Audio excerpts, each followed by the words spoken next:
бир-эки жолу уктум эле ошо көтөргөн маселелер боюнча. Каркыра кайда, Ысык көлдөгү, Таластабы десең билбейт ошолор. Так айта албайт. А бирок үзүчү кылып кетип калды деп.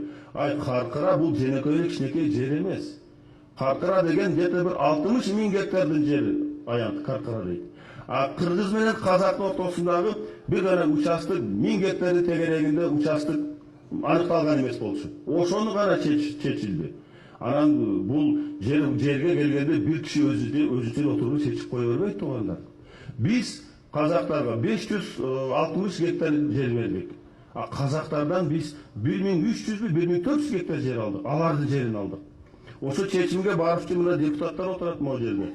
Каркырага барып, ошо жердеги эл менен жолугуп, ай силерге кандай ыңгайлысы? Алар айтты, мынау тиги казактын жери. Ушуну биз пайдаланып келе жатабыз. А бирок тиги жер кыргыздыкы, бирок аны биз пайдаланбай атабыз. Андан көрө бул казактарга бергиле, алардын жерин биз алалык деп. Болгону ошол. Башка маселе жок. Биз алганда да бергенден кара канча эсе мына 500 гектар көп жер алдык. Аны эми түшүндүрбөй эле анан мына кетип калды, кетип берип койду. Айнан калыс болуш керек да кичине. Муну сиздерге айтып атканым себеби сиздер Каркырадан алыстыңар, бирок билип койгонуңар туура болот деп ойлойм.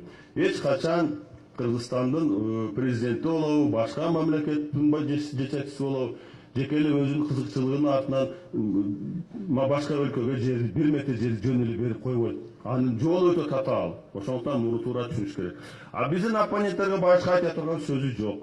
Ошондуктан жанагы сөздөрдү айтып атат. Эми булар айта берсин. Мен эми туугандар